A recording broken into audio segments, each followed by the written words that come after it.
Pemirsa, Gubernur Jakarta Pramono Anung memecat Direktur IT Bank DKI Amirul Wicaksono imbas gangguan layanan yang sempat dialami sejak 29 Maret yang lalu. Pramono juga melaporkan kasus ini ke Barreskrim Polri karena menduga adanya jajaran Bank DKI yang terlibat dalam persoalan ini.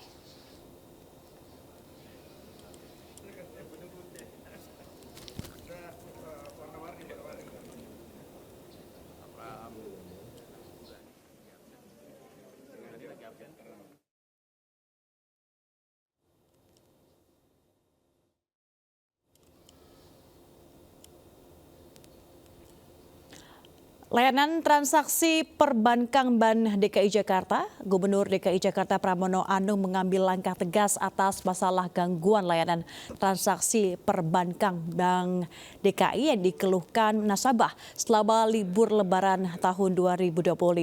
Pramono memutuskan mencopot Direktur Teknologi dan Operasional Bank DKI Amirul Wicaksono dari jabatannya karena permasalahan layanan digital di bank tersebut telah terjadi berulang. Pramono juga menegaskan adanya kebocoran dana meski nominalnya belum diungkapkan. Ia juga meminta lembaga independen untuk audit, tracing, dan monitoring terhadap aliran dana. Karena kejadiannya sudah 3 kali, maka saya memutuskan. Yang pertama, semuanya dilaporkan kepada Barreskrim. Yang kedua, diambil tindakan kepada Direktur IT karena sudah berulang kali. Ini yang ketiga kali dibebas tugaskan dan jabatan itu dirangkap oleh Direktur Umum.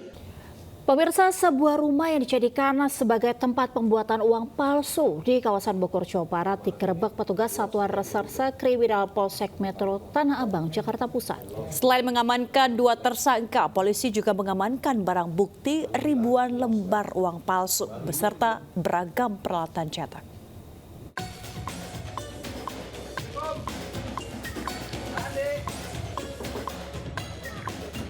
Aparat unit reskrim Polsek Metro Tanah Abang menggerebek sebuah rumah yang dijadikan sebagai tempat membuat uang palsu di Perum Gria Melati 1, Blok C3, Bubula, Kota Bogor, Jawa Barat, Rabu. Penghuni rumah yang buka pintu langsung dibekuk petugas. Di dalam rumah ditemukan beragam barang bukti berupa tumpukan uang palsu, pecahan Rp100.000 siap edar, dan ratusan lembar uang palsu yang belum dipotong. Pengungkapan produksi sekaligus peredaran uang palsu berhasil dilakukan petugas setelah mendapat informasi dari petugas keamanan kereta api stasiun Tanah Abang terkait temuan tas berisi uang tunai Rp300 juta yang tertinggal di dalam gerbong kereta dan ternyata palsu. Petugas berhasil mengamankan 1 terduga pelaku. Kedua pelaku telah memproduksi uang palsu sejak 6 bulan lalu dengan cetakan pecahan Rp100.000 dan juga mata uang dolar Amerika. Si bapak yang percetakan ini tuh dia melakukannya tuh benar-benar sunyi, jadi nggak ada aktivitas, nggak kelihatan sama sekali, malah saya ngiranya ini rumah kosong aja. Tempat produksi yang lengkap dengan berbagai perangkat elektronik mulai dari komputer maupun laptop serta alat cetaknya berupa mesin printer serta alat potong maupun alat-alat pendukung lainnya. Dari penggerebekan, petugas berhasil mengamankan 2 orang tersangka, ribuan lembar uang palsu, pecahan Rp100.000, beragam alat cetak dan alat potong, mesin pengering rambut, serta tinta aneka warna. Dari Jakarta, Rani Sanjaya melaporkan. Dokter residen di Rumah Sakit Hasan Sadikin Bandung cabuli keluarga pasien. Pelaku membius korban dengan dalih pengambilan sampel darah untuk orang tuanya yang akan operasi.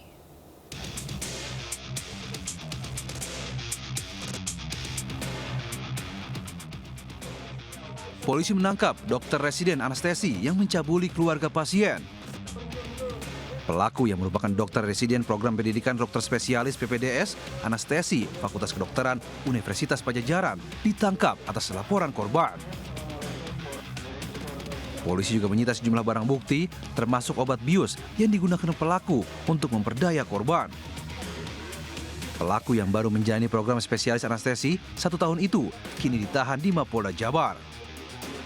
Sejauh ini kami telah bertindak dengan tegas dan cepat.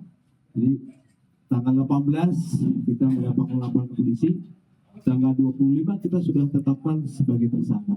Jadi sebelumnya sudah akan kita lakukan penangkapan juga. Jadi kemungkinan apa yang disampaikan di luar kami tidak mengetahui. Bermula saat korban akan diambil sampel darah untuk transfusi orang tuanya yang sedang dirawat sebelum operasi. Korban tidak memahami proses dan hanya mengikuti arahan pelaku yang merupakan dokter residen. Korban diminta ganti baju oleh pelaku, kemudian dibius. Peristiwa tersebut terjadi tengah malam. Keesokan pagi, saat sadar, korban merasa sakit tidak hanya di bagian tangan, tapi juga nyeri di bagian kemaluannya. Korban minta divisum dan ditemukan bekas sperma di kemaluannya. Kami akan segera melakukan tindak lanjut dalam bentuk pemutusan studi bagi yang bersangkutan, karena yang bersangkutan sudah terindikasi dan terbukti, walaupun belum dinyatakan oleh pengadilan, sudah melakukan tindak pidana. Sehingga kami akan segera mengeluarkan dan ada aturan internal di Unpad yang menyatakan bahwa setiap mahasiswa, dosen maupun karyawan yang melakukan tindak pidana akan kami berikan sanksi sesuai dengan peraturan yang berlaku. Tersangka pencabulan sudah ditahan sejak 23 Maret lalu. Sementara itu, korban pencabulan kini sudah mendapat pendampingan dari Unit Pelayanan Perempuan dan Anak Polda Jawa Barat. Pihak kampus dan rumah sakit mendukung proses penyelidikan polisi. Dari Bandung, Jawa Barat, Mujib Prayitno dan Billy Maulana Fikram melaporkan. Pemirsa, cinta ditolak. Seorang juru parkir yang diduga sedang mabuk nekat melecehkan karyawati minimarket di Makassar, Sulawesi Selatan. Peristiwa itu terekam CCTV.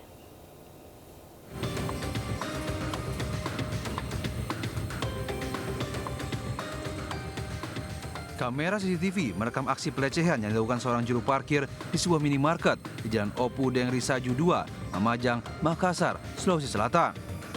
Dalam kondisi mabuk, pelaku menghampiri korban. Ia kemudian menepuk bohong korban yang saat itu sedang sibuk mengatur barang jualan. Korban pun berteriak memarahi pelaku. Namun bukannya merasa bersalah, pelaku malah kembali dan merusak pintu kaca minimarket dengan menendangnya. Usai ditangkap, pelaku mengaku menaruh hati kepada korban dan mengaku kesal karena cintanya ditolak. Tersangka ini sudah lama menaruh hati ke korban karena korban tidak pernah menggubris, sehingga kemudian dalam keadaan mabuk tadi itu tersangka langsung menepuk bokongnya korban. Akibat perbuatannya, pelaku terancam kurungan penjara hingga 9 tahun setelah dijerat pasal tentang pencabulan. Dari Makassar, Syahrul Adiaksa melaporkan. Viral es krim beralkohol dijual sebuah gerai di sebuah mal di Surabaya, Jawa Timur. Gerai itu akhirnya disegel petugas. Ya, benar banget, Ce. Di sini ada yang jual es krim liker ya, Ce. Ada yang kikil, ram. Sebuah gerai es krim di dalam mal kawasan Surabaya Barat disegel petugas Satpol Pamong Praja, Kota Surabaya, Jawa Timur. Gerai penjual es krim ini diduga memperdagangkan es krim dengan kandungan alkohol 40%. Es krim ini bahkan sempat viral dan menjadi perbincangan warganet di media sosial. Saat diperiksa petugas, pedagang es krim memiliki nomor induk izin usaha, namun tidak bisa menunjukkan izin lain yang mengatur penggunaan alkohol di dalam es krim. Dijual tapi diduga mengandung alkohol. Dan nama-nama es krim itu juga sesuai dengan nama jenis minuman, ya, nama jenis minuman keras. Nah, kemudian teman-teman melakukan pengecekan, yang mana pemilik es krim itu bisa menunjukkan NIB, tetapi tidak menunjukkan izin lain yang mengatur tentang penggunaan alkohol di dalam es krim. Petugas Satpol Pamong Praja telah menyita 7 kotak es krim, 4 diantaranya akan dibawa ke BPOM untuk dilakukan uji laboratorium. Dari Surabaya, Jawa Timur, Hari Tambayong, Ayus melaporkan. Pemirsa, diduga memeras warga di Goa, Sulawesi Selatan, seorang polisi gadungan ditangkap. Ya, modus pelaku dengan menangkap seorang anak dengan dalih menyalahgunakan narkoba, kemudian meminta sejumlah uang kepada orang tuanya.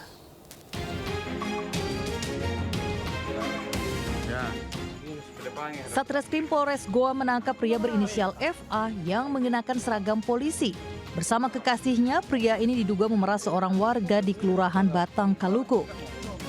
Modusnya, dengan berpura-pura sebagai polisi, pelaku menangkap seorang anak dengan dalih terlibat penyalahgunaan narkotika. Mereka kemudian meminta uang kepada orang tua korban sebesar 8 juta rupiah. Namun saat memberikan uang, orang tua korban curiga saat melihat pangkat yang terpasang pada seragam pelaku dalam kondisi terbalik. Pelaku pun akhirnya dilaporkan korban pada polisi yang mengaku membeli seragam Polri di salah satu toko di Kota Makassar.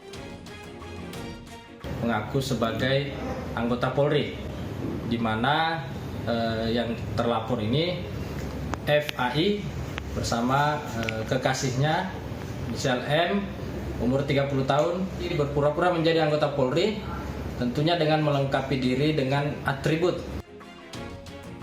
Dari tangan pelaku, polisi menyita sejumlah uang tunai, ponsel, serta mobil yang digunakan pelaku. Ia bersama kekasihnya ditahan di Rutan Polres Goa dan dijerat pasal tentang pemerasan dengan ancaman kurungan maksimal 9 tahun penjara. Dari Kabupaten Goa, Sulawesi Selatan, Bukma, Ainis melaporkan.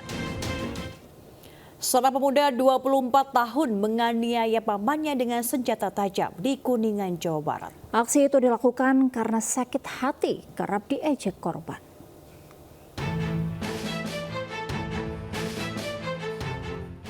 Polisi menangkap seorang pemuda berinisial MM 24 tahun asal Desa Taraju, Kecamatan Sindang Agung, Kabupaten Kuningan, Jawa Barat.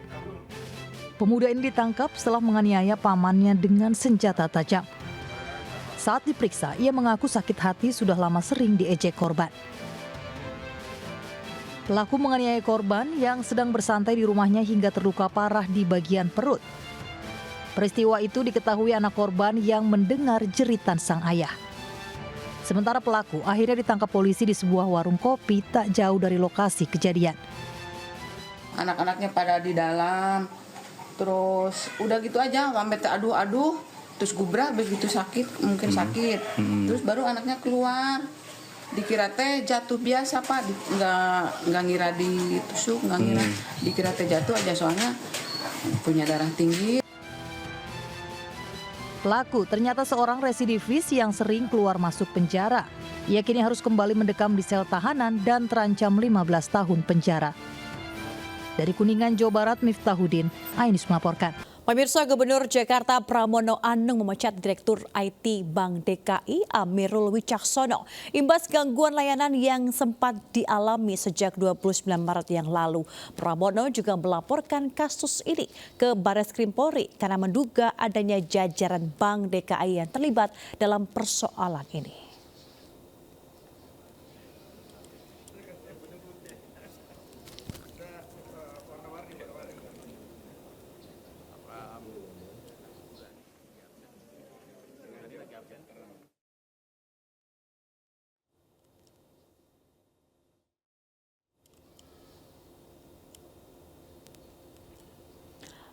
Layanan transaksi perbankan Bank DKI Jakarta, Gubernur DKI Jakarta Pramono Anung mengambil langkah tegas atas masalah gangguan layanan transaksi perbankan Bank DKI yang dikeluhkan nasabah selama libur Lebaran tahun 2025. Pramono memutuskan mencopot Direktur Teknologi dan Operasional Bank DKI Amirul Wicaksono dari jabatannya karena permasalahan layanan digital di bank tersebut telah terjadi berulang. Pramono juga menegaskan adanya kebocoran dana meski nominalnya belum diungkapkan. Ia juga meminta lembaga independen untuk audit, tracing, dan monitoring terhadap aliran dana. Karena kejadiannya sudah 3 kali, maka saya memutuskan. Yang pertama, semuanya dilaporkan kepada Barreskrim. Yang kedua, diambil tindakan kepada Direktur IT karena sudah berulang kali. Ini yang ketiga kali dibebas tugaskan dan jabatan itu dirangkap oleh Direktur Umum. Pemirsa, Presiden Prabowo Subianto mengawali lawatan di Timur Tengah dengan mengunjungi Abu Dhabi, Uni Emirat Arab. Selain Uni Emirat Arab, Presiden juga akan berkunjung ke Turki, Mesir, Qatar, dan Yordania. Kunjungan Presiden untuk mempererat hubungan bilateral. Presiden Prabowo tiba di Bandara Internasional Presidential Flight Abu Dhabi Rabu pagi. Uni Emirat Arab menjadi negara pertama yang dikunjungi Presiden dalam lawatannya ke Timur Tengah. Prabowo akan membahas sejumlah isu dengan para pemimpin negara sahabat, mulai dari geopolitik dan geoekonomi. Kami hormati. Sebelum terbang ke Timur Tengah, Presiden Prabowo meminta untuk penghapusan kuota impor, terutama komoditas yang menyangkut hajat hidup orang banyak. Kebijakan itu merupakan bagian dari upaya strategis pemerintah untuk merampingkan birokrasi serta memberikan kemudahan bagi para pelaku usaha. Pernyataan tersebut disampaikan Presiden dalam sesi dialog acara Sarasehan Ekonomi yang digelar di Menara Mandiri, Jakarta. Tidak manja, ya kan? Jadi saya benar-benar ini kesempatan. Saya minta ya. Ada Menteri Pertanian, ada Menteri Perdagangan, nggak usah ada kuota apalagi semua, nggak ada kuota. Siapa mau impor daging, silahkan, siapa aja boleh impor. Saudara-saudara, mau impor apa, silahkan, buka aja. Rakyat kita juga pandai kok, ya kan? Jangan bikin kota-kota, habis itu perusahaan A, B, C yang hanya ditunjuk, hanya dia boleh import. Enak aja. Iya kan? Pemirsa, KPK memeriksa Joko Sugiarto Tjandra terkait kasus dugaan suap pengurusan anggota DPR RI 2019-2024 di KPU atas nama Harun Masiku. Joko Tjandra mengaku tidak mengenal Harun Masiku. Dalam pemeriksaan sebagai saksi, Joko Tjandra mengaku hanya berbincang-bincang santai dengan tim penyidik KPK. Ia juga menyatakan tidak mengenal sosok Harun Masiku yang hingga kini buron. Joko juga mengklaim tidak mengetahui keberadaan Harun Masiku yang saat ini diburu KPK dan membantah telah membantu pelarian Harun Masiku ke Singapura. Hingga kini keberadaan Harun Masiku masih menjadi tanya. Agak kenal Pak Amir, saya nggak kenal Pak, jadi saya nggak bisa jawab apa-apa dong. Pak, katanya Bapak bantu Harun Masiku waktu di Singapura, Pak, apa benar Pak? Oh nggak betul, kenal aja enggak gimana Pak. Tapi kalau sama Doni Tri Istiqomah kenal Pak? Doni Tri Istiqomah. Kita ke informasi yang menginspirasi Angel dan juga pemirsa. Produk fashion lokal berbahan dasar kulit asal Garut memang jadi juaranya. Ya benar sekali Mega dan juga pemirsa, sudah puluhan tahun para pengrajin kulit membuat produk mulai dari jaket, tas, serta sepatu dengan berbagai macam model.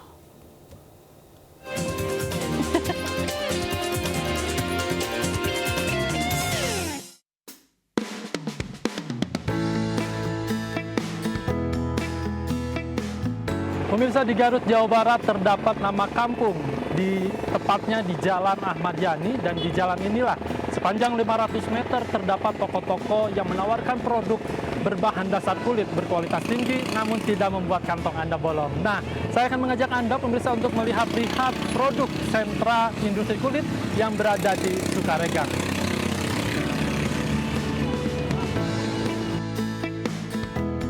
Sukaregang Garut selalu dipenuhi wisatawan kala libur tiba. Namanya yang harum dengan kerajinan kulit beragam jadi buah tangan yang layak diberikan kepada orang terkasih. Jaket, tas, dompet, sandal maupun sepatu terbuat dari kulit yang kuat. Kualitas hasil karya anak bangsa ini tak kalah dengan produk olahan kulit luar negeri.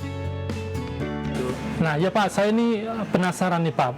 Mana sih produk yang paling diminati sama masyarakat itu? Khususnya ini kan banyak sekali peminatnya bukan hanya dari warga Garut ya Pak? Ya. Untuk saat sekarang ini yang paling diminati itu adalah tas-tas Pak. Tas? Ya, terutama tas-tas perempuan. Karena segmennya itu ya, terutama kita menempati tempat di sini itu untuk kalangan menengah bawah, menengah tengah, dan menengah atas. Oke. Dan itu adalah upaya dari Yayasan Poppy Darsono untuk meningkatkan kualitas penyamakan dan produk kulit. Harga yang dibanderol pun cukup terjangkau, berkisar Rp60.000 hingga Rp2.000.000 tergantung ketebalan kulit dan jenis produk yang dicari. Ternyata ketebalan jaket kulit ini ada beda-beda ya. Ada yang 0,5, 0,6, 0,7, 0,8. Yang saya pakai ini 0,6 berapa? 0,6. Sentra produk kulit ini pun menarik minat pembeli dari dalam kota hingga luar daerah. Udah sering. Kebetulan kalau pulang kampung ini menjadi ritual lah, harus mampir ke sini dan barangnya bagus-bagus di sini. Di sini cukup oke ya, maksudnya kita bisa punya range yang cukup banyak dari harga yang 100.000 sampai yang memang benar-benar lumayan high end, kualitasnya sampai 1 jutaan juga ada. Jadi kita bisa pilih range-nya lumayan banyak pilihannya. Produk kerajinan kulit asal Garut dikenal variatif dan harga ramah kantong. Bagi para pedagang kerajinan kulit, hari libur menjadi berkah tersendiri karena omset penjualannya meningkat. Dari Garut, Jawa Barat, Irfan Hardiansyah, Yudi Permana, iNews melaporkan. Pemirsa, jembatan kaca Bromo digadang-gadang bakal menjadi primadona baru bagi wisatawan. Ya, musisi sekaligus anggota DPR RI Ahmad Dhani pun menikmati sensasi melintasi jembatan kaca ini.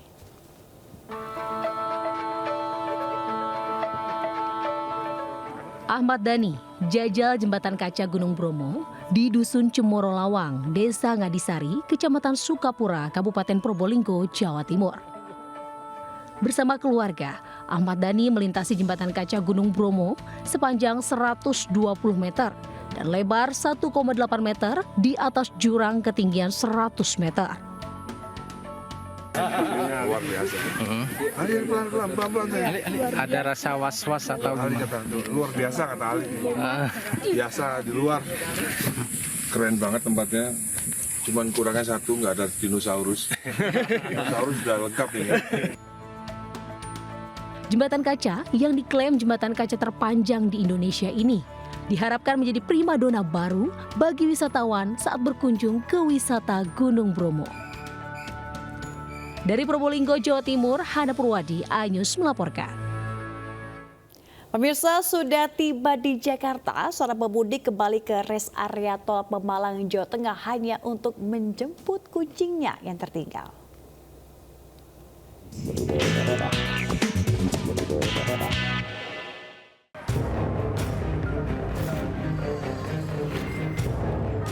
Arianti, pemudik asal Cakung, Jakarta Timur bersama keluarganya kembali ke rest area 319B Pemalang, Jawa Tengah untuk menjemput kucing kesayangan yang tertinggal dan ditemukan polisi. Kucing bernama Puso itu hilang saat mereka beristirahat di rest area. Awalnya Puso dititipkan ke suaminya karena hendak ke toilet. Namun Puso kabur saat suaminya sedang menjaga anak kecilnya. Mereka pun mencoba mencari lebih dari 1 jam namun tidak kunjung menemukan. Arianti akhirnya menemukan kucingnya saat melihat unggahan Satlantas Polres Pemalang merawat kucingnya di media sosial. Ternyata anak saya yang kecil ini lari ke pos polisi ini, jadi suami kejar. Ini ditaruh di pot, diikat sembarangan gitu. Udah dirawat, udah dikasih makan, udah dibeliin kandang. Kita udah alhamdulillah banget udah dirawat. Selama 3 hari di pos, polisi merawat Puso dengan baik, memberikan makan dan menyediakan kandang. Pengalaman ini menjadi pelajaran agar pemudik lebih teliti memeriksa barang dan hewan peliharaannya sebelum melanjutkan perjalanan. Dari Pemalang, Jawa Tengah, Suryono Soekarno melaporkan.